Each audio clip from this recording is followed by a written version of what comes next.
ये doctor APJ Abdul Kalam की world famous speech का हिंदी ट्रांसलेशन है। जब मैं ये स्पीच सुन रहा था तो मुझे लगा कि ये स्पीच बहुत ही ग्रेट है, पर लैंग्वेज के बैरियर की वजह से कई लोग इसे कभी सुन ही नहीं पाएंगे, कभी समझ ही नहीं पाएंगे। इसलिए मैंने इसे हिंदी में ट्रांसलेट किया और मैं एक बात दावे के साथ कह सकता हूँ कि अगर आप इस स्पीच को ध्यान से सुनते हैं तो आपकी लाइफ पूरी की पूरी बदल जाएगी। मैं चाहता हूं कि यंग लोग ये समझें कि फेलियर को, हार को मैनेज कैसे करते हैं, क्योंकि कोई भी काम आप करोगे आपको समस्याओं से गुजरना पड़ेगा। प्रॉब्लम आपकी लाइफ की कैप्टन नहीं बननी चाहिए, आपको अपनी प्रॉब्लम्स का कैप्टन बनना चाहिए और प्रॉब्लम्स को हराकर सफल होना चाहिए। लर्निंग मतलब सीखने की आदत क्रिएटिविटी यानी रचनात्मकता देती है। क्रिएटिविटी सोचने पे जोर देती है और थिंकिंग यानी कि सोच हमें नॉलेज देती है और नॉलेज यानी कि ज्ञान आपको महान बनाता है। इतिहास ने यह प्रूफ किया है कि जो असंभव की कल्पना करने की हिम्मत करते हैं वे वही होते हैं जो सभी मानवीय सीमाओं को तोड़ देते हैं। मानव प्रयास के हर एक क्षेत्र में, चाहे विज्ञान हो, मेडिसिन हो, स्पोर्ट्स हो, कला हो, तकनीकी हो, जिन लोगों ने असंभव की कल्पना की है उनका नाम इतिहास में गढ़ दिया गया है।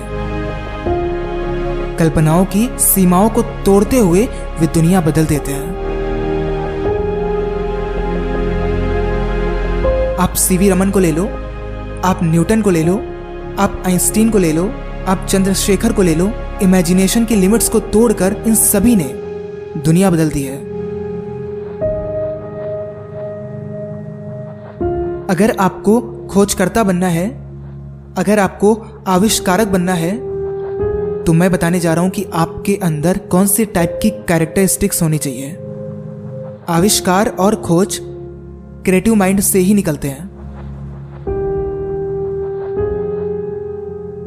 जो कि लगातार काम कर रहा होता है और आउटकम को इमेजिन करता है।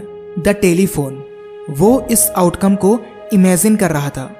अपने मन में परिणाम की कल्पना करिए। कल्पना और लगातार परिश्रम करते रहने से पूरे ब्रह्मांड की ताकत उस इंस्पायर्ड माइंड के लिए काम करती है और फिर आविष्कार और खोजें होती हैं। जीवन में सफल होने के लिए मैं पहले ही बता चुका हूं, आप सभी को 4 चीजें चाहिए। पहली, बड़ा लक्ष्य, ग्रेट एम।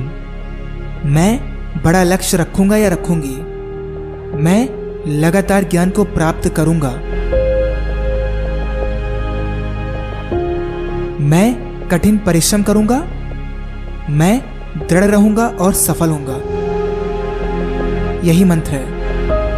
आपको पता है, मेरे एक टीचर थे जब मैं छोटा था, 10 साल का था, युद्ध का समय था, दूसरा विश्व युद्ध चल रहा था।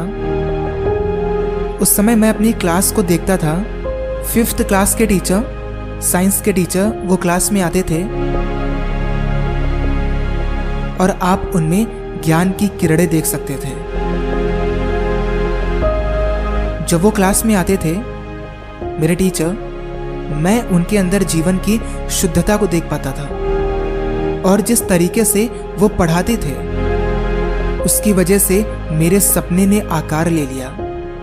मेरे जीवन का रास्ता क्या होना चाहिए, मेरे टीचर ही वो इंसान थे जिन्होंने मुझे मेरे जीवन का लक्ष्य बताया जब मैं छोटा बच्चा था। एक टीचर फैंटास्टिक अपॉर्चुनिटी यानी कि अवसर को पाता है किसी के भी दिमाग को ग्रो करने का, उसमें इंटरेस्ट डालने का और उन्हें सपने देने का और उनके साथ सपनों को आगे बढ़ाने का, और उसके बाद वो एक महान इंसान बनेंगे। कई बार वो आपसे भी अच्छे बन जाते हैं। सो ये अपॉर्चुनिटी आपके पास होती है। मुझे लगता है कि एक राष्ट्रपति को हमेशा लोगों के साथ टच में रहना चाहिए।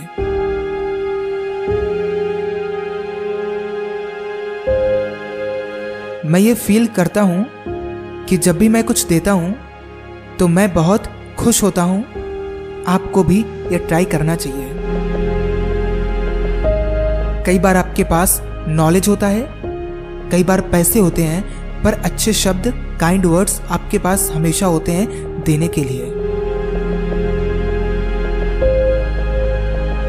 मैं पर्सनली ये बिलीव करता हूं कि आपके पास ड्रीम यानी कि सपना जरूर होना चाहिए। आपको नॉलेज प्राप्त करते रहना चाहिए, हार्ड वर्क करना चाहिए और दृढ़ रहना चाहिए। मुश्किलों से डरेंगे नहीं। मैंने 11 मिलियन यंग पीपल से क्या सीखा है, सुनिए। मैंने सीखा है कि हर एक यूथ यूनिक बनना चाहता है। मतलब कि आप सभी यूनिक बनना चाहते हैं, लेकिन जो दुनिया आपके चारों ओर है वो अपना बेस्ट कर रही होगी दिन और रात आपको सबके जैसा बनाने में।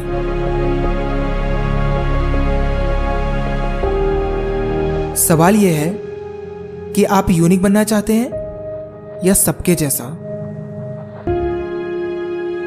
आपको अपने जैसा बनना है, ना कि सबकी तरह। चैलेंज यह है कि आपको सबसे कठिन युद्ध लड़ना होगा जो किसी इंसान ने कभी सोचा भी ना हो।